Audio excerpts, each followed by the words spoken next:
Welcome back to a Celtic State of Mind. I'm Paul John Dykes, and tonight I'm joined by Kevin McCluskey. We are talking Celtic 2, Hibernian 0. Kevin McCluskey, we spoke about getting on it from the first whistle. That's exactly what we did. That's as fluid a Celtic performance as I've seen all season. It has been, yeah. It's been an absolute joy to watch, and it's been a wee while since we've been able to say that. Um, Absolutely, we spoke about needing to get off to a flyer and get off in the front foot, and that's exactly what they've done. Um, Everything that we've done today has been that yard sharper and quicker than we've been doing it for the last month or so, and you can really see the difference. Hibs have hardly had anything in this game. They've hardly had a sniff. We've completely, taken the game to them, put them in the back foot, given them a lot of things to think about that we haven't been doing recently. And I think one of the big changes or one of the big reasons behind that is being up front. For me, I think there's two players that you could probably highlight with that. It's up front, just offering something a little bit different to what Kyogo does, suiting the role that Rodgers wants his centre forward to do a bit more. And then a wee bit further back, having Iwata in there, he's just freed up Callum McGregor to go and run the show from One, 5 or 10 yards further at forward. his age, Walk, maybe walk offensively. the show then, whatever, walk the show, whatever he's doing. McGregor doesn't even need to run. He plays it all up there, Paul, and he's got it. But he's been excellent. There hasn't been a poor performer in that first half. And again, when was the last time we were able to say that at half time? When was the last time me and you sat here with smiles on our faces at half time? I know. It makes You're a nice right. change. You're absolutely right. I'm really keen to know your thoughts in the comments. Bring them on, and we'll have a wee chat during this halftime break. Kevin's happy about the performance. I'm happy about the performance. What about the three starters who earned their jerseys against St Johnstone? How do you think O has played Mikey Johnson on the right and Iwata? Daniel Hamilton, you're in, and you're saying Iwata looks a very refreshing addition to the team. When I'm looking at him, Kev, there was one pass in that entire first half that he misplaced. I think that he's so calm, he slows things down, but his positional play is so good that he looks as though he's got loads of time. A wee bit like Carter Vickers, always looks as though he's got plenty of time on the ball, but that's because he's got that anticipation to find the space. His passing range is excellent. He's doing what we thought he would at the beginning of the game, where when Celtic are attacking, he's dropping back. It becomes a back three and it allows us to flood the middle of the park, and it's working really, really well. But I think as well as Iwata coming and doing that, Callum McGregor is showing some of his doubters that he can still run the show and move those legs in a running motion. And he's not over the hill. He still has the legs. Now, Kev, that was such an energetic display in the first half by Callum McGregor. Harking back, I think Peter Grant mentioned this, harking back to probably a Callum McGregor of old, where he's really, there's a few times he's breaking down the left-hand side, he's overlapping Greg Taylor, and he's getting the crosses in. Where is this data coming from? I love data. I think it is pivotal in the modern game. Where is this data coming from that suggests Callum McGregor cannot play more offensively? You're not claiming it. To be fair, I'm not claiming it. No. I don't know. I think probably if you assess Callum McGregor's data for the last few years, he's playing as a defensive midfielder. So it's not been his job to get forward and help the attack the same way. It's not been his job to try and overlap, make the runs, breaking in beyond beyond the striker, like what Matt O'Reilly does.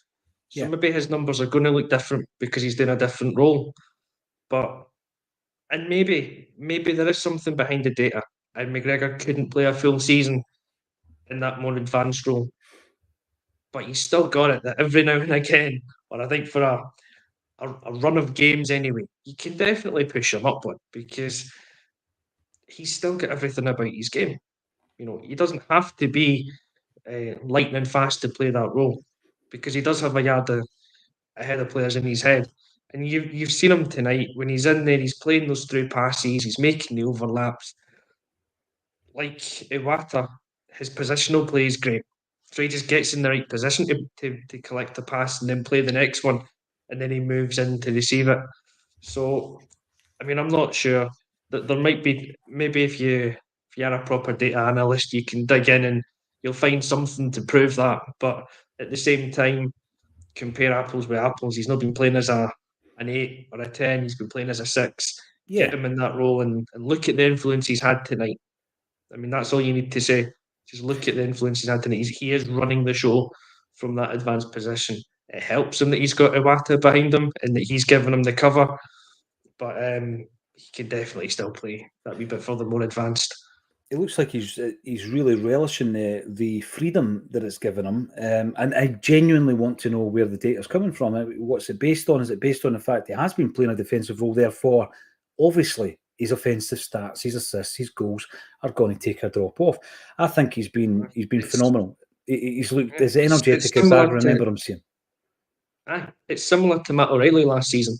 His numbers looked terrible compared to his first season because he was having to play in the 6 role when McGregor was out. And that's why he went so long without a goal. Once he returned to playing as the 8/10, then it took him a few games, but his numbers got better and he was scoring by the end of the season. So, I mean, there could be something in that. Rio Atati gets injured and the gaffer gives game time to Paulo Bernardo, Odin Holm, and David Turnbull. And we know what each of those three brings to the team. Iwata is the guy that's been given the shout last in this long run of 5 defensive midfield players. And I think he's grabbed the opportunity in that first half. I'm looking forward to seeing how this develops for him. I mean, Hatate for me is one of the players that we've got with the highest ceiling. I think he's a phenomenal talent, Kev. But in his absence, there's been something missing in there. And I think that for me, Iwata seems to have grabbed the mantle, more than any of the other players that I've mentioned there. So, yeah, I've been really, really impressed with him. Alex Duffy. I'm going to bring this one up. Mikey Johnson, nowhere near good enough. Are we watching the same game? Okay to come on for the last 20 minutes against a tying defence, but 99% of starts are useless. I don't think he's been useless. Come on, man. Give the guy give him a bit of credit for what he's done. I don't think he's been useless. I don't think anybody on the park has been useless, to be honest. Double Denim, you're also coming in. My observations, good intensity, like the link up between the Johnson brothers. CCV and Scales are definitely a solid partnership. I do think, however, that both O and Kyogo are isolated in the system, and it was O that got the opening goal. Kevin McCluskey, we scored from a corner. What is that all about? It's like you're in a parallel universe when we score from a corner. We don't score from corners. We actually, we almost managed to defend one quite well as well near the end. So it's just bizarre what's going on there. I take on a few of those comments there. I'm prepared to give Mikey Johnson a clean slate for tonight. As much as he's a player that I've had a wee go at, or just don't. I still don't think he is Celtic class in the long term. But there's a lot of reasons why we maybe should keep him. And I think tonight he deserves his place because of what he has done in those 20 minutes. And it is different to start the game than it is coming on. But one thing he's done tonight, and I'm always reminded of something that I told you know. He's given a lot of effort. Now, 100% of nothing can still be nothing, something that a wise man once told me. But I don't see that as being the case with Mikey Johnson. He is giving it everything. And I think he's just trying too hard at the moment because I think he's a Celtic fan who knows he's in that last chance saloon of having a career at the club. He's just trying a wee bit too hard. If he could just relax a wee bit, I think it would start to flow for him a bit more. I think he's actually had a decent game. It's just been that final wee pass, the final been lacking tonight. But that also comes from getting games. And Rodgers needs to start giving him games if he's going to keep him. And it's the same with Iwata. He needs to give somebody a run, a proper run in Hatate's jersey because no one's got it. Everyone's had a chance, but no one's had a run. Yeah. So that consistency in selection will help consistency in performance. And neither of them have played poorly tonight, let's say. So I totally agree with that. The Hatate jersey's been like a hot potato. No one has claimed it. We know Turnbull's stats in terms of how productive he is, goals, assists. There was one moment where the crossfield pass from Matt O'Reilly was sublime. The first touch by Mikey Johnson was brilliant. I was praying he would score, Kev.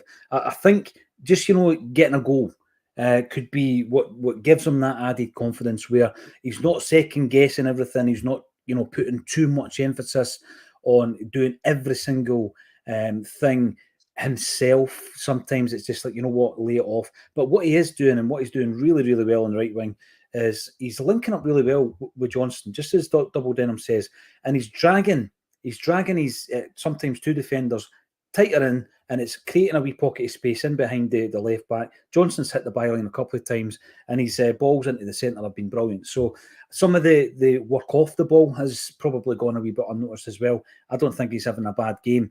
And like you say there, what he's probably needing right now from Brendan Rodgers is the belief that you've played well enough to stay on. That's what he needs tonight. I'd love to see him getting the goal, though, because I think that there's a situation where we've been talking about his mental fortitude at the beginning of the game and what it takes to be knocked and keep coming back. And he's done that. He's done that in his Celtic career, right?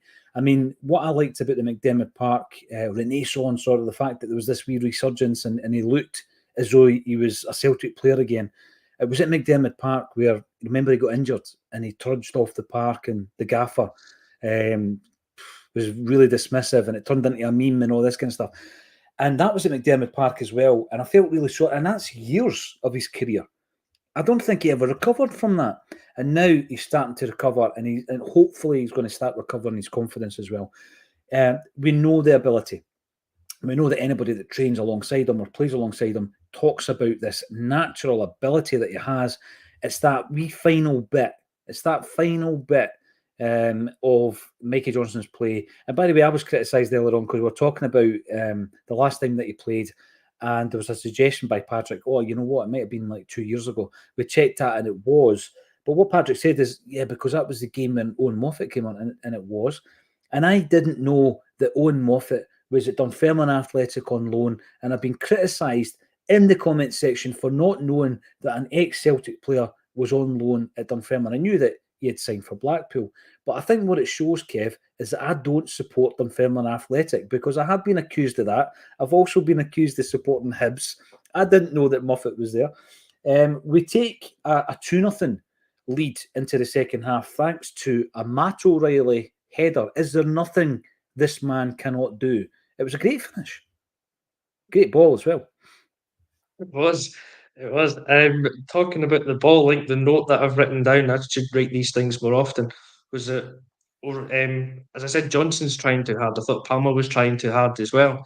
And he was coming inside, and about 2 minutes beforehand, him and O'Reilly have had that wee coming together almost, where O'Reilly's tried to flick it through and they've come in.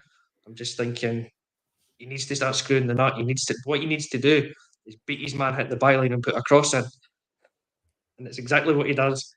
And O was fantastic as well, because his run, and this is why he's been so good for me in that first half, is it's happened a few times. O's made a move to a near post, for example, and he takes 2 or 3 defenders with him, and it just leaves the space behind. Because O'Reilly, for as much as it's a good run that he makes to get in there, he ghosts in. There's no one follows him because they've all tracked O. So he's 6 yards out, basically, with a free header, and there's just no limit to how far that boy can go. He's got everything, Matt O'Reilly. So it's just except taste in music all round. Except taste in music, but we've all got to have one flaw. Of course. And I mean, I know it's Aerosmith. Nah, I can't forgive him. I almost did. I can't forgive him for it. Two points of caution. The first one, I've actually got it here myself. Palmer and Martin really clash. He's trying too hard, and you and I have had the same thought. Palmer needs to watch his discipline, right? Because he gets a daft yellow card. Bearing in mind he's already served a suspension in Europe this season for yellow cards. He needs to watch that, because we need our wingers firing, especially when you've got the injury situation that we've got at the moment. And the second thing I would say is, we're 2-0 up. It's fluid. We're enjoying the first half. But do not forget the threat that Hibs have got. There was a moment where Hearts done really, really well. And then before the whistle blew for half time, Scales had to be on his game to prevent the attack as well. So a wee reminder just before we went in for the halftime break, Kev, because if they get the next goal, the game looks completely different. The complexion completely changes. Yeah, it does, and it's the perfect time to get a reminder, and it's the perfect time for us to stand up and not concede the goal. You know, losing a goal a minute or two before half time would absolutely change how we're talking just now. It would change how the dressing room's feeling. Yeah. The fact that you know, Hart stood up to that one from Yuan, and he makes the block. Scales has won his battle and didn't stop the attack. We're going in, we've kept a clean sheet. We have had to do a little bit of defending, but they've stepped up to it. And it's come after 40 odd minutes of no defending. So I mean that's the concentration levels being there as well from that end of the park. But yeah, it's that timely reminder where you go, right, yeah, we do need to keep the nuts screwed. Maybe this is when we do that Rodgers special and we'll kill the game for 15 minutes at the start of the second half. Yeah. And just get us to the hour mark. Hopefully Palma doesn't do anything else stupid and get a second yellow. And maybe he's the winger that comes off. Johnson gets the full game. Tillio gets a run out, or James Forrest comes on. And then we start slowly raising the tempo and turning the screw again.